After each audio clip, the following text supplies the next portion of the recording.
আসসালামু আলাইকুম। আমি দেলাওয়ার হোসেন হিরণ ইউএসবি ডিভিশনের পক্ষ থেকে দূরে এবং কাছে, দেশে এবং বিদেশে যে যেখান থেকে আমাকে এবং আমার এই ভিডিওটি দেখবেন, ব্রিস্ট বেলারুশ থেকে সবাইকে জানাই আরেকবার প্রাণডালা তৃতীয় শুভেচ্ছা।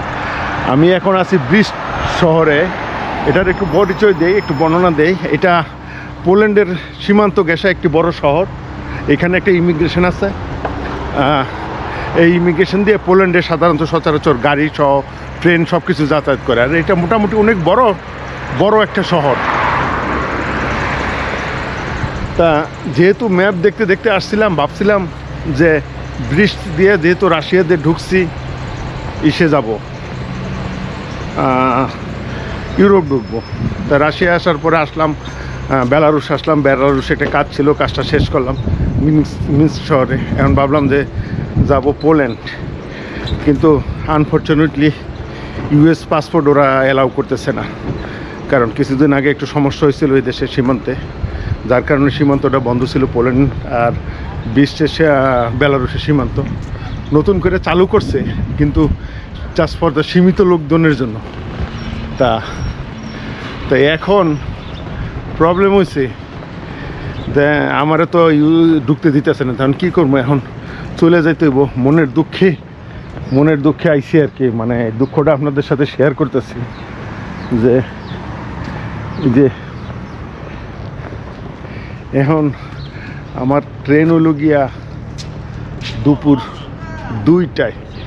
দেখি এই জায়গায় বসার কোনো ব্যবস্থা আছে কিনা। প্যাসেঞ্জার প্যাভিলিয়ন আছে। এই স্টেশনটা অনেক বড় এবং সিমসাম, আনবিলিভেবল সুন্দর। হ্যাঁ,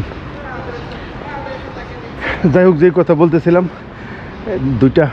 দুইটার সময় ট্রেনের টিকিট কাটছি, মিনস্ক যাব। কিন্তু এতক্ষণ কী করবো? ভাবছিলাম এই শহরে থাকবো, কিন্তু আবহাওয়াটা অনেক খারাপ, যার কারণে বলছি যে না, চেক আউট করে কইছি যে না, এই জায়গায় তো টিকিট পাওয়া যায়। আমি অনেক দুর্বল আসলে, না জানলে যে অবস্থায় আর কি। এই যে আন্ডারগ্রাউন্ড দিয়ে এসে যাওয়া যায়। তাই ঠিক আছে, এই জায়গায় বসে কম্পিউটার গুতাই। আর কি করবো, এই জায়গায় কোনো খাবারের দোকান পাইতেছি না, মানে চেইন শপ পাইতেছি না। তা একটা গ্রোসারি দোকানেতে চকলেট ব্রেড কিনলাম, আর কিনলাম কোক খাই। আজকে 7 দিন হয়েছে ভাতের কোনো দেখা সাক্ষাৎ পাইনি। সমস্যা নাই, ওজন কিছু কমতেছে। যাই হোক, এখনও কথাটা একটু আগে বাড়াই। এখন বিশাল সমস্যা কি, ইউরোপের সাথে বেলারুশ এবং রাশিয়ার সম্পর্ক বিশাল টানপোড়েন, যার কারণে বিশ্বের বিভিন্ন দেশের ওয়েবসাইটগুলি টিকিটও বিক্রি করে না। বেলারুশ থেকে কিংবা রাশিয়া থেকে কোনো টিকিট অ্যাভেলেবেল দেখায় না। যাই হোক, আমাদের trip.com-এর থেকে আজারবাইজানের একটা টিকিট পাইছি মোটামুটি সস্তায়। আজারবাইজান বাকুর থেকে যাব, বাকুর থেকে যাব ইউএসএ চলে যাব। কারণ যেই টাকা টিকিটের দাম চাই ভাই, নো ওয়ে ভাই, এই অত টাকা এক্সপেন্স আমি করতে পারবো না ভাই, নো ওয়ে। দরকার, কিন্তু এত দরকার নাই ইউরোপ যাওয়া। এখন টিকিট কাটলাম, চলে যাই সুন্দর শহরটা। পরিচিত একটা বাঙালিও পাইলাম না, যদিও বাঙালিরা রেসপন্স করে না, আল্লাহ জানে কী কারণে। বিভিন্ন জনরে তো ফোন দিলাম, ফোনও উত্তর দেয় না। শালার মানে ভাবতেও কষ্ট লাগে। দেশি লোক, আর আমি কি তোর পয়সা খরচ করবো? তোর সাথে দেখা করলে একটু ভালো লাগতো, একটু চা খাইতাম, চা কফি খাইতাম। আমি কি তোর বাসায় গিয়ে উঠবো নাকি? যাই হোক, এখন রেসপন্স করে না, দ্যাটস দেয়ার প্রবলেম। তাই এখন আসি, 2টা মতো বসে থাকা লাগবে। 2টার সময় ট্রেনের টিকিট, 2টার সময় চলে যাবো মিন্স থেকে। কালকে সারাদিন থাকবো, থেকে তারপরে ইসে যাবো, পরের দিন যাবো ইসে। রাত 10:30টায় প্লেন, যাবো বাকুতে গিয়ে একটু ঘোরাফেরা করি। বাকু একটা মুসলিম কান্ট্রি, হয়তো চলাফেরা করে শান্তি পাওয়া যাবে। যাই হোক, এই ছিল। এখন তাকে অপেক্ষার পালা। আরও 3 ঘন্টা এই জায়গায় ওয়েট করতে হইব। তা যাই, ভিতরে বাইরে প্রচণ্ড শীত। যাই ভিতরে, এখন বসে আছি 3 ঘন্টা, কী করবো? বাইরে তো প্রচণ্ড শীত। এই প্যাসেঞ্জার প্যাভিলিয়নে বসে আছি। এরকম আরও বহুত আছে প্যাভিলিয়ন, ওই সাইডে মাঝখানে করা আছে। এত সুন্দর, এত পরিপাটি সাজানো, মানে আনবিলিভেবল। মানে দেখা মানে মনটা ভরে যায়। যদি এরকম কিছু একটা আমাদের দেশে থাকতো। আছে, কিন্তু ভাই আমরা রাখতে পারি না। যাই হোক ভাই, ওই প্রসঙ্গে যাবো না। এখন কী করবো? ওই যে কিছুক্ষণ আগে বললাম যে রুটি কিনলাম, রুটি তো কিনলাম ভাই, রুটির মধ্যে হলে খালি চকলেট ভাই। আমার নাতিনের লেগে বেশ ছিল ভাই, কিন্তু আমার লেগে এটা ঠিক না, আমি কী করবো। আর মনের দুঃখে ভাগ্যিস আমার বোন আমার চানাচুর কিনা দিছিল, বলছিল দাদা তুমি এই চানাচুরটা লয়ে যাও, বম্বে সুরসের ডাল চানাচুর। আজকে ভাই গত শনিবারেতে শুরু করছি জার্নি, আজকে এই পর্যন্ত ভাই ভাতের চেহারা পাই নাই, খালি স্যান্ডউইচ আর এই চকলেট। ভাই যে জায়গায় যাই রাশিয়ার দোকানে কোনো কিছু কিনতে গেলে ভাই জাল দিয়ে তুমি কিনে মরিচ তো দেখলামই না। যাই হোক এখন এই খাই 2 ঘন্টা বসে থাকি, 3 ঘন্টা বসে থাকতে হবো কম্পিউটার ঠিক মার কিছু করার জন্য। বাইরে কই করুন ভাই, এত শীতের ভিতরে আটা যায় না। আবার হইলো সোরের পোজার এক পোজা, এই যে একটা এটা হলো কান্দে থায়, ওই যে এটা আমার এই যে এটার সাথে যে এটা হ্যান্ডব্যাগ। তবে ইউরোপ যাইতে পারলে ভালো লাগতো আর কি, এখন কিছু করার নাই ভাই, নসিবে নাই আর কি করুন। ওই জন্য ভাই অনেক সময় আমি বলি না ভিডিওতে, বলি ভাই আমরা সবাই অনেক সময় অনেক কিছু প্ল্যান করি ভাই, সেই প্ল্যান করে পৃথিবীতে অনেক কিছু করা যায় না। প্ল্যান একটা করবেন হয়ে যায় আরেকটা, ওইটাই মাইনে নিতে হবে। এই জন্য সময়ের সাথে চলতে হবে। এবং যখন যেটা মনে চায় যে আপনাকে, আমি যারা আমার ভিডিও দেখেন ফলো করেন সবাইকে শুধু আমি এইটুকু সাজেশন করতে চাই ভাই, সময়ের সাথে চলবেন। সময় বলে দেবো, আপনি এত প্ল্যান করে এইটা কী হবে, ভবিষ্যতে কী হবে, কালকে কী হবে, পরশু দিন কী হবে, মানে এত চিন্তা ভাবনা করে পৃথিবীতে কোনো কাজ করা যায় না। যাই হোক আসছি, ঘুরে যাই। ব্রিজ শহরটা দেখলাম, একদম কোয়াইট শহর ভাই, সীমান্ত ঘেঁষা শহর তো একদম কোয়াইট, কোনো লোকজনের তো দেখলাম না। আশা পথে দেখলাম কোনো লোকজন দেখিনি। আমার ট্রেন দীর্ঘ 3 ঘন্টা অপেক্ষা করার পর আমার ট্রেন চলে এসে প্ল্যাটফর্ম নম্বর 3-এ। কারণ গতবার কিন্তু মিস করছি। একটা জিনিস আমার কাছে লাগলো, যারা এখান থেকে সিঁড়ি দিয়ে নামে কি একটা সুন্দর সিস্টেম করছে, যারা লাগেজ নিয়ে নামে তারা লাগেজ দেখতে নিয়ে নামায় দিতে পারতেছে। মানে জিনিসটা আমার কাছে খুব ভালো লাগলো।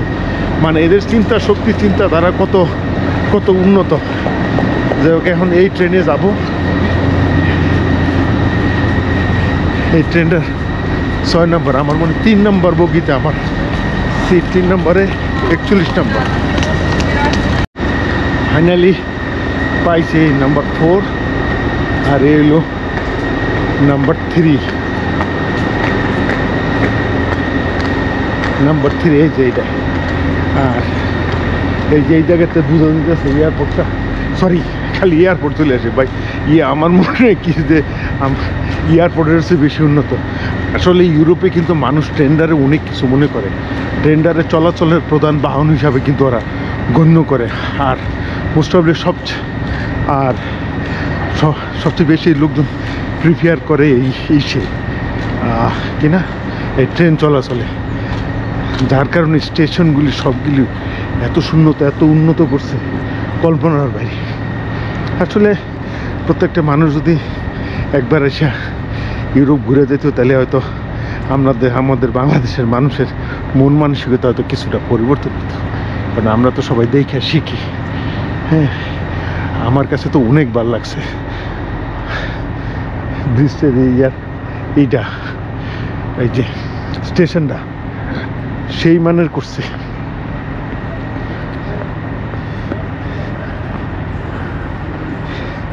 মেন ঢুকার এন্ট্রান্স হলো যে এইটা, এই যে এই সাইড হলো ঢুকার এন্ট্রান্স। এদিক দিয়ে যাওয়া যায়, বেরোন যায়, এই যে লোকজন বেরোইতেছে। আর বাড়ি ঘরগুলো একটু পুরানো ধাঁচের, এই যে মুভিতে দেখতাম, মুভিতে যেই সব ধরনের দেখা যায়, তো ইউরোপ আসলে ওই ধরনের মুভি বাড়ির ঘরগুলি দেখা যায়, ছোটোখাটো আর বেশিরভাগ। আর এই যে সেই ডেউটিন দেখলাম বা অনেক প্রচুর ডেউটিন। ওই যে মেন এন্ট্রান্স বিল্ডিং হলো যে এইটা ব্রিজ, ওই ব্রিজ বিপি কি উল্টা লেখা রাখছে, তারপরে হলো সি, তারপরে হলো টি, বোঝার কোনো উপায় নেই। যাক গা, ওইটাতে আর আমি কী করবো। যাক, এই সেই ট্রেন, এই ট্রেনে যাব আমরা, যাব মিন্স যাব। আবারও ফিরে এলাম মিন্স শহরে। এখন হোটেল তো নেওয়াই আছে, হোটেলে যাব। যেহেতু ইউরোপের অন্য কোনো দেশে ঢুকা যাবে না, তা সেই জন্য চিন্তা ভাবনা করলাম যে এত ঝামেলা করার কি দরকার, তার চেয়ে এক কাজ করে চলে যাই, এসে আমেরিকায় চলে যাই। এতো পরবর্তী কোনো এক সময় আবার ইউরোপে আসবো। তো যাই হোক, এখন তো পেটের ক্ষুধা চোচো করতে আছে, বৃষ্টি তো কিছু খাই নেই, সেই গত রাতে বার্গার কিং খাইছিলাম আর মাঝখানে দুটা ক্রুসান খাইছিলাম, এছাড়া আর কোনো কিছুই খাওয়া হয়নি। তা যাক, বেলারুশ আসলাম। এটা তো আমি প্রত্যেকটা দেশে, যে দেশে যাই কোনো না কোনো সিম্বল নিয়ে আসি। তো বেলারুশে এসে কিন্তু পাচ্ছিলাম না ওই যে শোপিসের দোকান, মানে সুভেনিয়ার স্টোর। তো এই জায়গায় এসে একটা পাইলাম, যাই পাইছি এই জায়গাতে দুটা কি কিনলাম, একটা আমেরিকার জন্য, একটা বাংলাদেশের জন্য কিনলাম। ছোটোখাটোর ভিতরে দোকানটা ভালোই লাগছে, দাম একটু বেশি নিচে বুঝতে পারছি, তাক নেবা মাই। এই জায়গাও আরও আসতে দেখা যায়, এই জায়গায় তুই আরেক জগৎ। যাই হোক, আন্ডারগ্রাউন্ডে ভালোই মার্কেটটা দেখলাম। যাই হোক, এখন আগে KFC খাইলো, আগে খাওয়া দাওয়া করিল, খিদে জান যাইতেছে। সরি, মিনস্ক এয়ারপোর্টে আসলাম। এখন তো আগেই তো একটা কনফিউশন কাজ করতেছিল যে মিন্স থেকে, যেহেতু রাশিয়া এন্টার ছিল, মিন্স থেকে বেরোতে পারবো কিনা। কিন্তু পরে মেন শিওর ওয়ার্কের জন্য এখানে যে সিকিউরিটি কন্ট্রোল আছে, সিকিউরিটি কন্ট্রোলের সাথে কথা বললাম, ওনারা বললো যে হ্যাঁ যাইতে পারবে।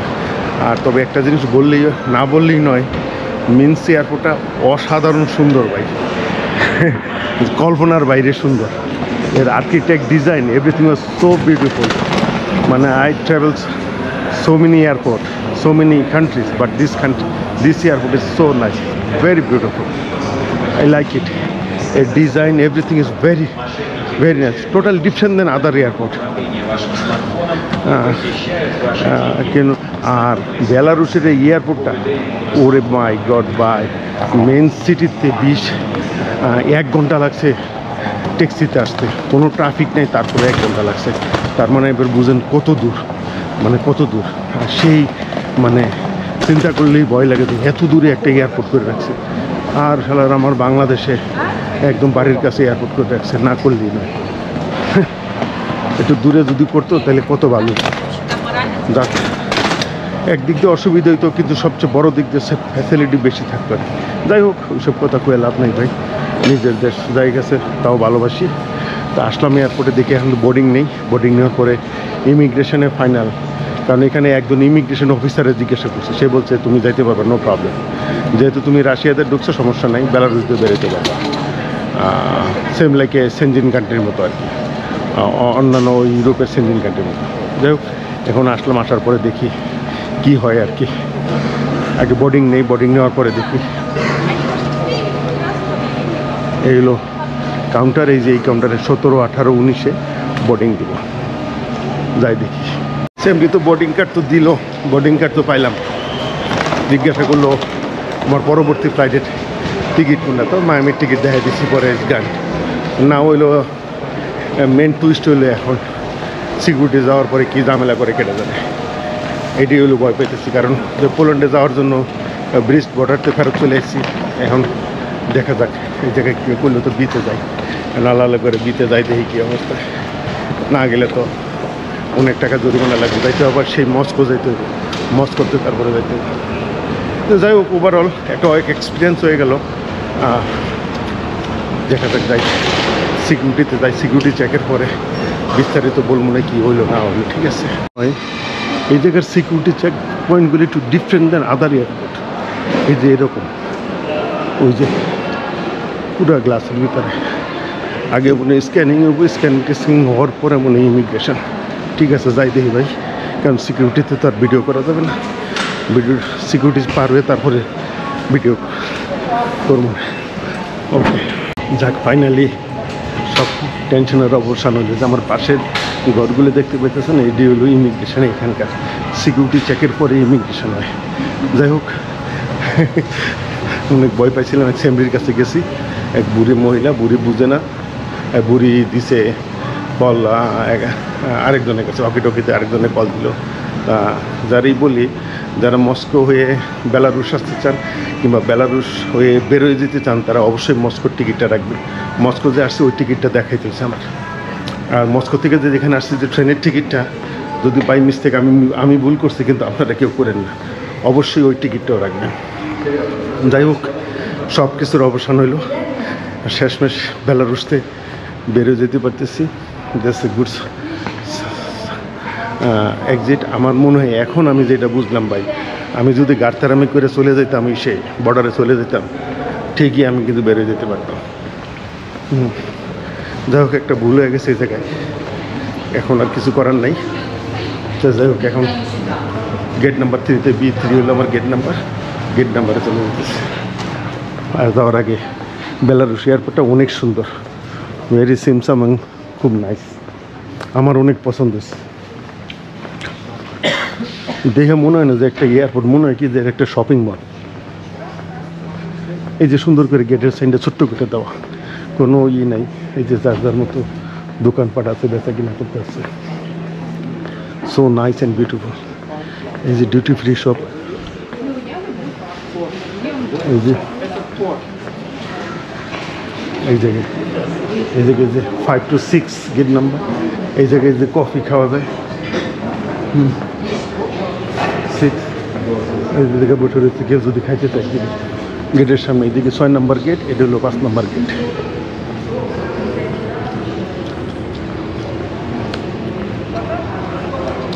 আবার এদিকে গিয়ে হলো গিয়া আবার 2টা করে গেট, মানে 2টা করে গেট একসাথে। ভালোই লাগছে আমার কাছে। এই যে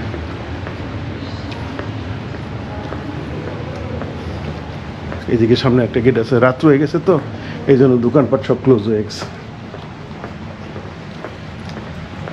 beautiful mind, nice airport, very good, I like it. সামনে এলো যে 4, তারপরে এলো 3, ওই জায়গায় এলো গিয়া আমি টিকিট দিব। যাক, এখন বহুত দেরি আছে, সময় আছে, যাক এয়ারপোর্টটা একটু এক্সপ্লোর করি। আর বলি ভাই, এই ছিল আজকের ভিডিওটা, এই জায়গায় শেষ করব। হয়তো কালকে বাকু এয়ারপোর্টে যাবো, বাকু গিয়ে আবার তো পরবর্তী বাকুর থেকে আবার আরেকটা ভিডিও করবো। এই ছিল ব্রিজ থেকে মিন্স্ক ফেরত আসার, মানে পোল্যান্ডে যাওয়ার উদ্দেশ্যে যাওয়া ছিল, কিন্তু ওই জায়গাতে ফেরত আসলাম। ফেরত এসে আবার মিন্স্ক থেকে টিকিট কেটে বের হয়ে গেলাম। এখন সবাই ফোনে জানাই দিই, কারণ এভরিবডি ও ইসে আছে, একটু টেনশনে আছে আমার জন্য, যে কী হইলো, বেরোইতে পারবো কি না। যেহেতু দাম কত কিনা, 100 ইউরো, ওরে বাবা, wow, so expensive. US is cheap.